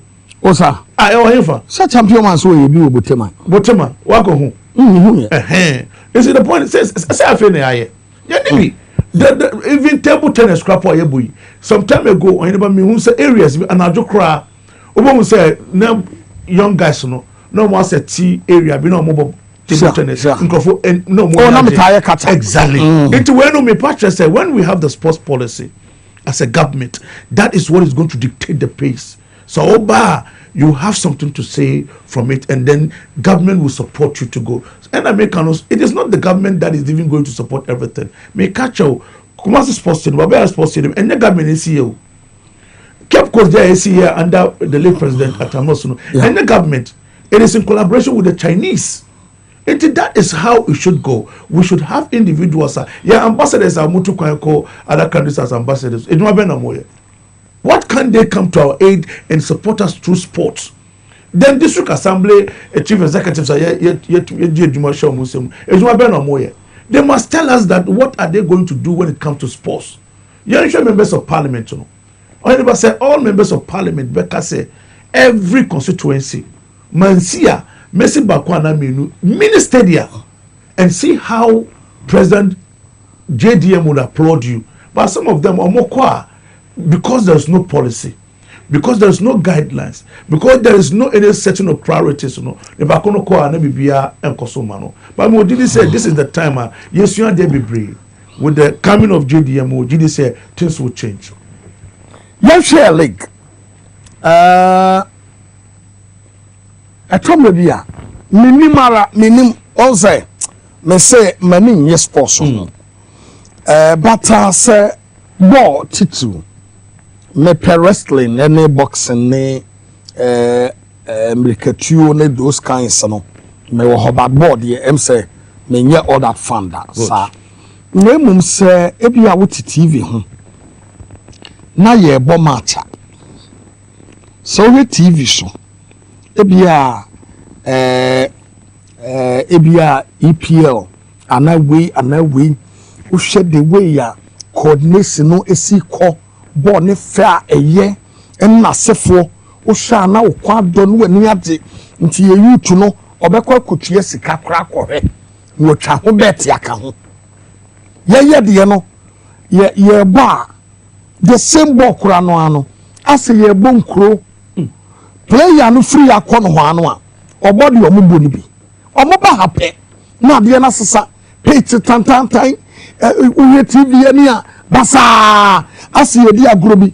What is the problem? Oheneba is the same as America from the beginning. It's all about leadership. Because unyasa leadership now, it means that all the individuals are also share in coverage when it comes to media relations. Okay. Broadcasting, you get the right people to identify the right media outlet to come in. Telecast or broadcast our games. About coaching, sometimes you can't blame the players. Coaches are more coach. It depends on their tactical disposition. Okay. They have a system. So they follow the system. But in a system that you have, even the coach is not happy. The salary any. Players no mobile match on the intriamo. Into mentally psychological no mobile ball no. They are not happy. Yes. And the fans I was on Monko Park. No, can you imagine say I'm funny say footballers are mobile on the pitch for a match. If they are 22, they are 22 on the pitch. Now, sir, if each player is going to attract, let's say, 50 individuals to come and watch just one player, multiply that by that 22. Exactly. Yeah. So these are all strategies that we can adopt. And for me, I think that is leadership. Sometimes you might not also blame the leadership. It's lack of resources. Because in South Africa, they have special budget for sports. And SAS sports, and individual sports in the boxing, they have budget for it. Some boxing league now it's live on television. Shobukon boxing arena league we are in the 3rd season. Now me catch yourself getting sponsors is very difficult. Wow. But after novices juvenile boxers amateur we give them the platform. They are live on television. And for me, it is incredible. Say Ghana League, the way almost started, we won't say maybe a kosoka krakakra, but no sponsorship. And that is why the government is very important in these times. Sometimes government automatically overboard national teams, Black Stars, Black Meteors, settler there in Bamuna. Now so at the back where had a leak no. And to penny for or more running and football no, they must be focusing on that area. Government need to recommend our football to some big companies. But and also so if you have people taking the initiative. Or anybody and make catch England EPL man starting and didn't start this out. They started somewhere. Say I know you have multi-billion companies knocking their doors that they want to come and be part of the system because it's flamboyant. We are company now also you have your mileage. But I'm the sponsor of Ghana footballer, mean your mileage. Nema Milton Crab Obianto. Why would I continue sponsoring? For me, I think that it's all about we trying to set our priorities right. Identify the right people, give them the responsibility. And about also a lack of check and balances. Okay, and also come because maybe Juma say, Juma say, football mind. There must be that element of check and balances. Me the Juma no mawa and no mean can no my jao now we are there open. Bibi suba now over pam say mami expose. But if there are check and balances, who the Juma obi wo ha or check now I report time out. And I make catch champion for say JDM. Oba is not going to be like yesterday. Okay. Omo Juma. There's some mechanism checking you. Okay. Why must we have CCTV camera today? So you'll be in your ministry, you'll be a director, something is checking you, and you'll be surprised. Say, and they will come. They will invite you to the drawing table and say, Oheneba, time to leave. Into women in that kahuna, they say JDM Bar sports best. Because he has received a lot of information and now he knows what to do at what time and the caliber of individual that will support our sport industry. Thank you very much. Me Bania Baby Vina, me Bania Baby say the two major political parties in a contesting. Omuhine and war sports no ewo na kumamua. Obetumi aboa na ya peja na Ghana sports. Yetumi aye near the how many years and our hair you be to me the revamp system no ama system no aye into me ban ya ba be this and komono near the aquarium ye then fast name we do farmer made Moses Clinic and Herbal Center mini am srew wadawroma wono no wasom adwumadie won say ye ka sponsorship o say ayi omuni bi na mde am obi pa made Moses adawroma and am tena ha na ye kokuti pa Raho, Nabla Bedini Muni Binanum or Moses garlic capsules. Ya wonoma unya a touch of Ceylon cinnamon. Ya the cinnamon and the garlic and the diaphragm ya dia Bruno. One me body pedian papa bueno and two says garlic in Nunibi. And ye different. The unya a touch of Ceylon cinnamon in Deni Pedria na emwa papa. I say Moses say and fan to him say we a bema or prostrate di hujuma. Sexual weakness, male and female infertility, hypertension, diabetes, sciatica, typhoid fever, malaria, stroke, any STI. Ni nyina no o de ba ho besa wo yade ama wani age. Adenta barrier, wani police station de hwe no. Accra Central, AESL 4 dan mu. Aje kwadwo, wani school for the deaf na Kumase eye ahenema kokobeng. Friend was 0244 068 447. 0244 068 447.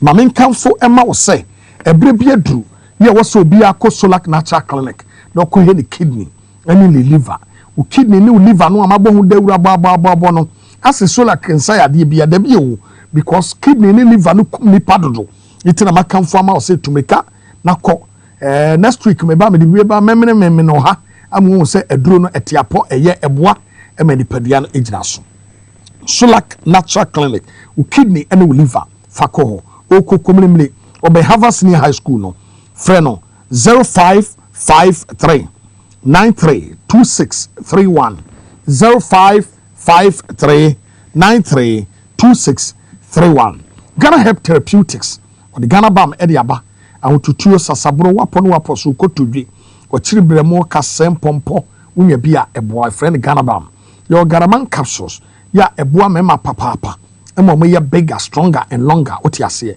bigger stronger and longer unya eboa ntipebi ene yo prostate joy a prostrate any joy ya yakabo mo unya eboa papa nti mema no amowo prostrate ade no unya prostate joy ya eboa pa manage etumi eba Ghana ha ba bi eton robia no obowura benya bi frɛ 0244 754380 0244 754380 Mami Kamfo Safari Valley Eco Resort Emfa Emau Safari Valley Eco Resort was here phantom and him say the best place on earth Ghana no unya bowura Safari Valley Eco Resort and what obe say area where fe yee I want to where fe say and me na fe dodo dem ya me Kamfo ma say ko baby papa ye betumi aboa na wabo wani akohoma Safari Valley Eco Resort inuoma mo ahodo wo wiase nyina no obehu bi ewo ho eti wobowura ho a eboa emani je sonko etumi eba ema ofili pa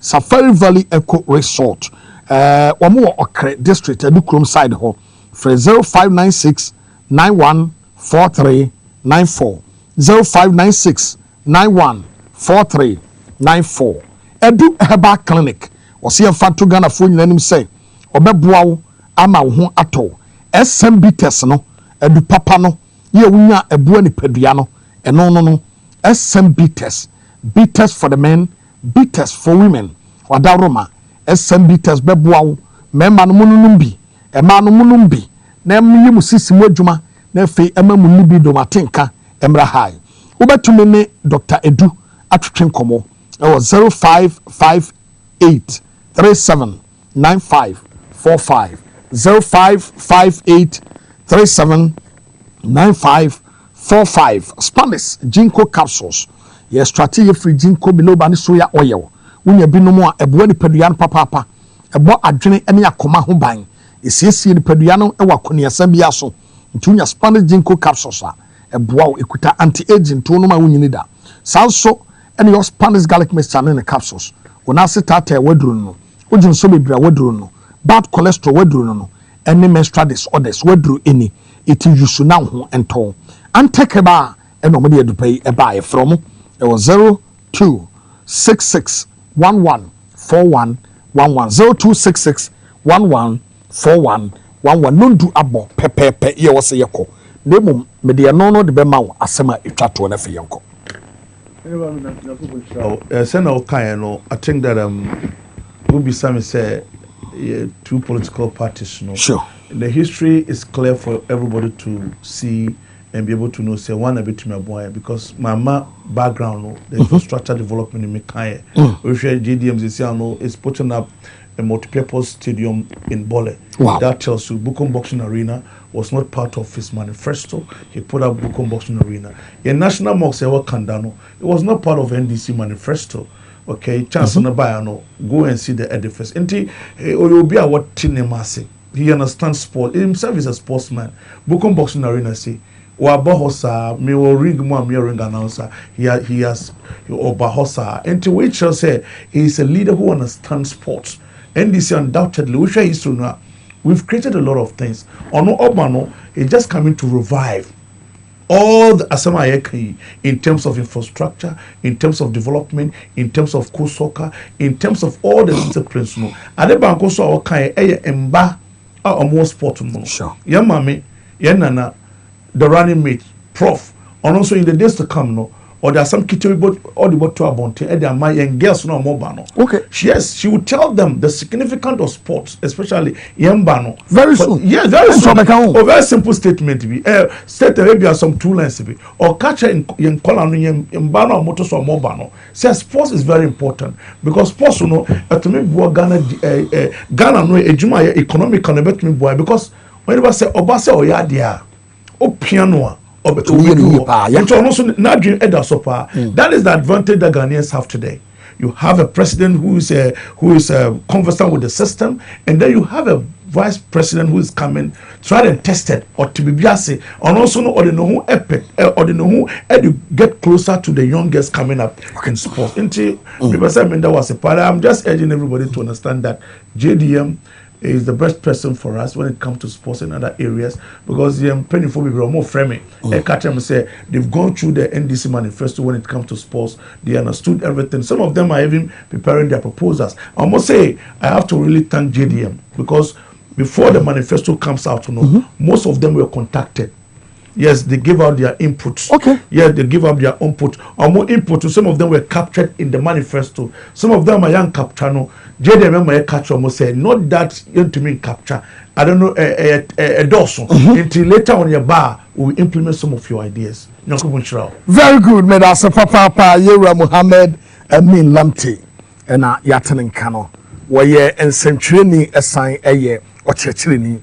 Na ochachiri no we ochachiri ni study ocean pomu be patch what study you here Richard wa IUCG Islamic University College. Very good. Let me try journalism, PR, communication and marketing. Very good. Very soon remember about train kolana na maka crave. That's it. Eti and I demo esie mamina Andrews Ampoma Ase was say hi bro, today's show be too much. Well done. My wife said she can't wait to see you. When you ohumi amagine from 70 I very careful because me ade am mfani agro ne that area no me ba so kojo di machi nti ubenya problem pa ma me tia alaji sani e wo asante onye papa me da se papa na otwi o ma me yire wo do baba ba ko e ma ma ware se me ntua bibi ketwa bi na me ware ne nka me yire ho iti alaji sani. Very much thank you. Papa. Over for Muhammad and Isa. Alaji Timase. Inti Papa Medase. Abesi Segbefia CEO. Mechiao. God be with you. Kwajo appear kwenu ne Big Mike na ese dwumadi ene yede bai. Roger Emmanuel eka this part of production no ho ene yede bai. Kofi the boy na gina camera na chi. Ralph Ima ene Peter omo so ewo ho.